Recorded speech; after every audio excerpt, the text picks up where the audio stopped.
தேர்தல் அறிவிப்பு மட்டும் வரட்டும், எங்க தலைவர் விஜய் வீடு வீடா வந்து வாக்கு கேட்பாருன்னு ஆதவர்ஜினார் சொல்லி முடிச்சிருக்காரு. ஆனா என்ன நடந்துச்சுன்னா, தேர்தல் அறிவிப்பு வந்து ஒரு வாரம் ஆனதுக்கு அப்புறம் பெரம்பூர்ல அவங்க தொண்டர்லாம் உட்காந்துருக்காங்க, எப்படி தலைவர் பார்த்தலாம். ஆனா நடிகர் விஜய் வழக்கம் போல இயக்குனர் அட்லியுடைய மனைவி வளைகாப்புக்கு பாம்பே புறப்பட்டு போயிருக்காரு. இதுதான் இன்னைக்கு பரபரப்பா பேசிட்டு இருக்காங்க. தமிழக வெற்றி கழகத்தின் தலைவர்களை மக்களை சந்திக்க விடாமல் திமுக அரசு தடுத்து கொண்டிருக்கிறது.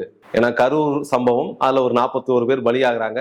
அதுக்கு முன்னும் சில கட்டுப்பாடுகளுக்கு. இந்த சம்பவத்துக்கு பிறகு தமிழக வெற்றி கழகம் கூட்டம் நடத்தணும்னு சொல்லும் போது பொதுவாவே அனைத்து தரப்புல இருந்து அவங்களுக்கு கட்டுப்பாடுகள் விதிங்க, அவங்களுக்கு நேர மேலாண்மைக்குள்ள கொண்டு வாங்க, அவங்க வரவங்களை பத்தி இந்த டோட்டல் கவுண்டிங் வாங்க, எவ்வளவு பேர் வர போறாங்க, எவ்வளவு நேரம் இந்த கூட்டம் நடக்க போகுது, அவங்க தலைவர் எப்போது வருவாங்கிற கேள்வி அனைத்தையும் அரசு தரப்புல இருந்து கேட்டுறாங்க. அதே போல பொதுநல ஆர்வலர்களும் அதை வலியுறுத்துறாங்க. நீங்க அவங்களை அப்படியே விட்டுறாதீங்கன்னா, அப்படியே விட்டீங்கன்னா அவங்க எல்லா வீதிகளையும் ஓடி வராங்க, மக்கள் வாழக்கூட முடியாது, அந்த அளவுக்கு அவங்க ஆக்ரோஷமா ஓட்டு மேல ஏறி ஓட்டெல்லாம் உடைக்கிறாங்கன்ட்டு பல்வேறு கட்டுப்பாடுகள் விதிச்சாங்க. அதனால இந்த தமிழக வெற்றி கழக கூட்டங்கிறது கொஞ்சம் நாள் தள்ளி தான் நடத்தினாங்க.